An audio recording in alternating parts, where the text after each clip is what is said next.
Hello दोस्तों, आज हम कहानी सुनेंगे बाल गणेश और घमंडी चंद्रमा की कहानी। चैनल पे न्यू हो तो चैनल को सब्सक्राइब कीजिए। हर किसी को मालूम है कि गणेश जी को मोदक और मिठाई कितनी पसंद है।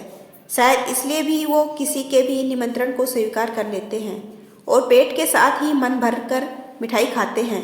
एक बार की बात है, धनपति कुबेर ने भगवान शिव और माता पार्वती को भोज पर बुलाया, लेकिन भगवान शिव ने कहा कि मैं कैलाश छोड़कर कहीं नहीं जाता हूँ और पार्वती जी ने कहा कि मैं अपने स्वामी को छोड़कर कहीं नहीं जा सकती।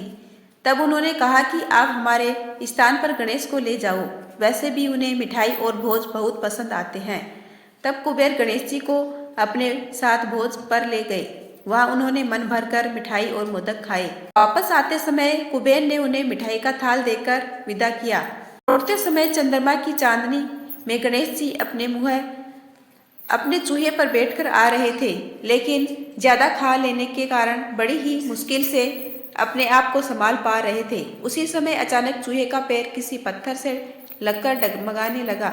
इसे गणेश जी चूहे के ऊपर से गिर गए और पेट ज्यादा भरा होने के कारण अपने आप को संभाल नहीं सके और मिठाइयाँ भी यहाँ वहाँ गिर गई।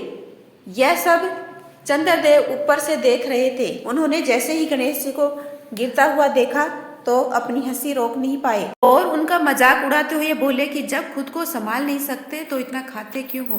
चंद्रमा की बात सुनकर गणेश जी को गुस्सा आ गया। उन्होंने सोचा कि घमंड में चूर होकर चंद्रमा मुझे उठाने के लिए किसी प्रकार की सहायता नहीं कर रहा है और ऊपर से मेरा मजाक उड़ा रहा है।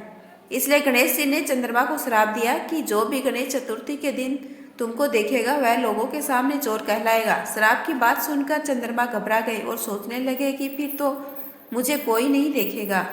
उन्होंने शीघ्र ही गणेश जी से माफी मांगी। कुछ देर बाद जब गणेश जी का गुस्सा शांत हुआ तब उन्होंने कहा कि मैं श्राप तो वापस नहीं ले सकता, लेकिन तुमको एक वरदान देता हूँ कि अगर वही व्यक्ति अगली गणेश चतुर्थी को तुमको देखेगा तो उसके ऊपर से चोर होने का श्राप उतर जाएगा।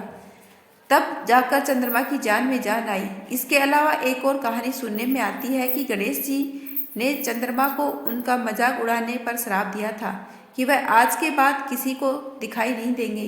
चंद्रमा के माफी मांगने पर उन्होंने कहा कि मैं श्राप वापस तो नहीं ले सकता, लेकिन एक वरदान देता हूँ कि तुम माह में एक दिन किसी को भी दिखाई नहीं दोगे और माह में एक दिन पूर्ण रूप से आसमान पर दिखाई दोगे। बस तभी से चंद्रमा पूर्णिमा के दिन पूरे दिखाई देते हैं और अमावस के दिन नजर नहीं आते।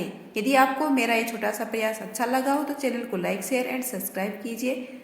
आपका अपना कीमती समय देने के लिए दिल से धन्यवाद।